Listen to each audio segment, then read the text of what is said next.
ಭಾರತದ ಪ್ರಜೆಗಳಾದ ನಾವು ಭಾರತವನ್ನು ಸಾರ್ವಭೌಮ ಸಮಾಜವಾದಿ ಜಾತ್ಯತೀತ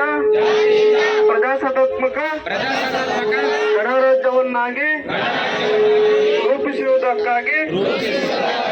ಭಾರತದ ಎಲ್ಲಾ ಪ್ರಜೆಗಳಿಗೆ ಸಾಮಾಜಿಕ ಆರ್ಥಿಕ ಮತ್ತು ರಾಜಕೀಯ ನ್ಯಾಯವನ್ನು ವಿಚಾರ ಅಭಿವ್ಯಕ್ತಿ ನಂಬಿಕೆ ಧರ್ಮ ಮತ್ತು ಉಪಾಸನೆಯ ಸ್ವಾತಂತ್ರ್ಯವನ್ನು ಸ್ಥಾನಮಾನ ಮತ್ತು ಅವಕಾಶಗಳ ಸಮತೆಯನ್ನು ದೊರೆಯುವಂತೆ ಮಾಡುವುದಕ್ಕಾಗಿ ವ್ಯಕ್ತಿ ಗೌರವ ದೇಶದ ಏಕತೆ ಮತ್ತು ಸಮಗ್ರತೆಗಾಗಿ ಎಲ್ಲರಲ್ಲೂ ಭ್ರಾತೃತ್ವ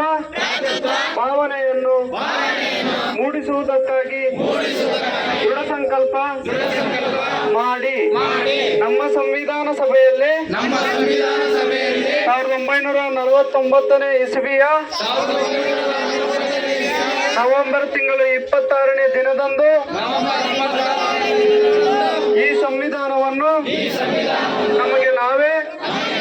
ಅರ್ಪಿಸಿಕೊಂಡು ಅಂಗೀಕರಿಸಿ ಶಾಸನವಾಗಿ ವಿಧಿಸಿಕೊಂಡಿದ್ದೇವೆ. ಜೈ ಭೀಮ್, ಜೈ